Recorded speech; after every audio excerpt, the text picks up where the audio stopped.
Cowboys versus Bucks. Game day. It's finally here. Storylines I'm most looking forward to watching.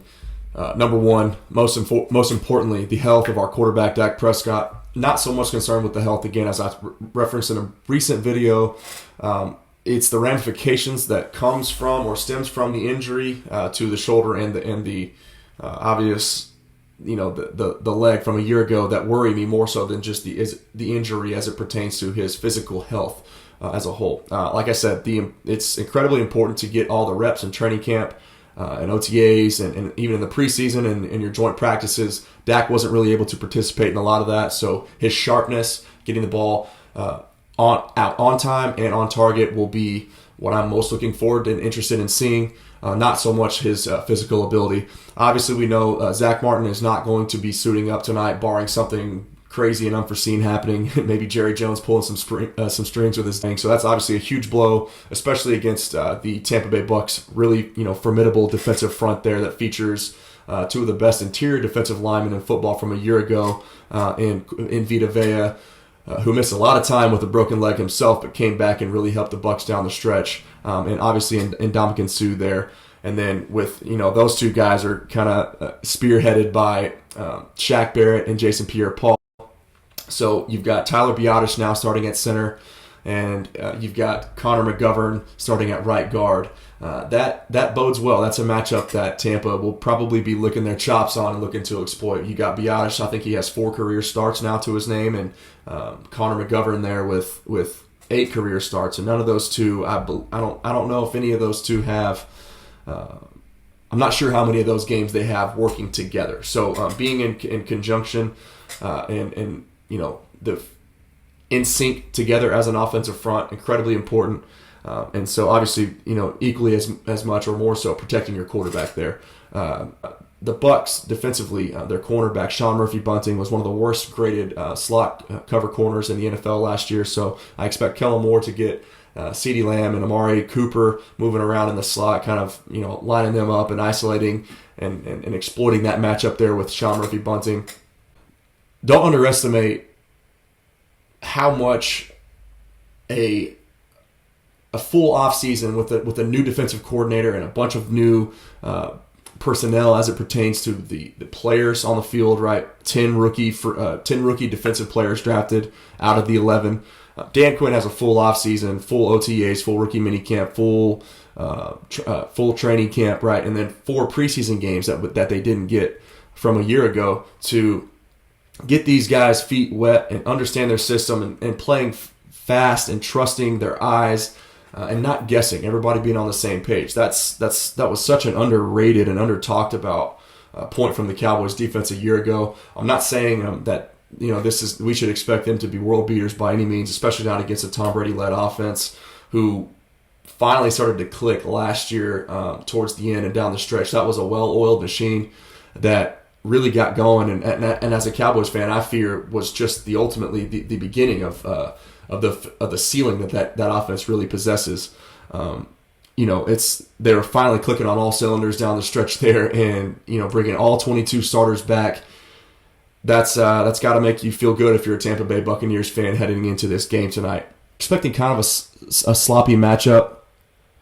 Week 1 is always kind of weird. Again, timing is a factor. Quarterback's touch is a factor. That can take time, especially, like I said, Dak Prescott playing Week 5 from 2020 was a long time ago, guys. So if he's rusty early on, let's give him a break. Let's not overreact or panic too much because that is something that I wouldn't be shocked if we do see. That Bucs front gave up 3.6 yards per rush from a year ago. So that's a team that you're going to want to beat through the air. So if Dak isn't sharp, it's going to be tough to win this football game. Obviously Zeke and Tony Pollard maybe getting going again behind a inexperienced interior of the Cowboys offensive line. Maybe still some question marks even there at left guard with Connor Williams, though he did play better than most people give him credit for last year. Having the 2 tackles back finally is going to make a huge difference for the offense.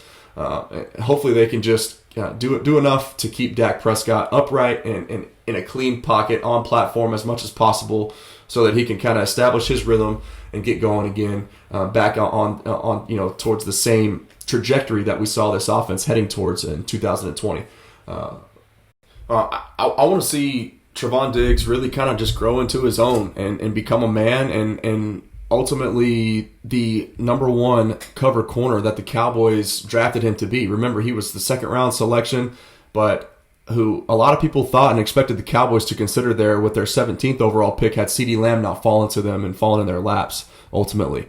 So I want to see growth from Trevon Diggs. He always seemed like he was just a tick away last year. He was always kind of like around the football when the ball was thrown at him when he was targeted, but just kind of like a half step slow. So again, if he's playing fast, trusting his feet, trusting his eyes, breaking on the football, the ball skills there. We obviously know him training and being around his brother Stephon Diggs all of his life. Incredible ball skills. So I want to see Trevon Diggs, instead of being just a little bit late, being on time, and causing problems for opposing number one wide receivers. Secondly, I want to see Micah Parsons be the menace in preseason that we saw, and that was so perfectly demonstrated from Hard Knocks and that production.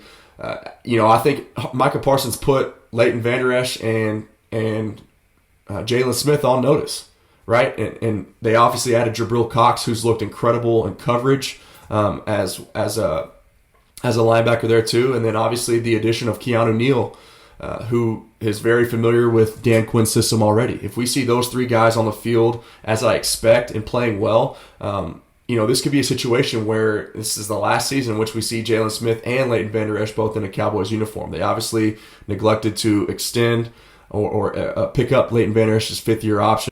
So, I think that tells us a lot about what they expect from Micah, from Keanu, and from Jabril, and we need those guys to step up. And then lastly, I want to see Quinton Bohanna, the sixth-round rookie from Kentucky, anchoring the interior defensive line, especially with the absence of Neville Gallimore, who is a huge loss. And then Osa Odigizua, who's obviously already given Tom Brady some bulletin board material there saying he's not that good when he's being forced out of the pocket, which is very obvious, right? But if it was easy to do and easy to affect Tom Brady, then he wouldn't have 6 Super Bowl rings.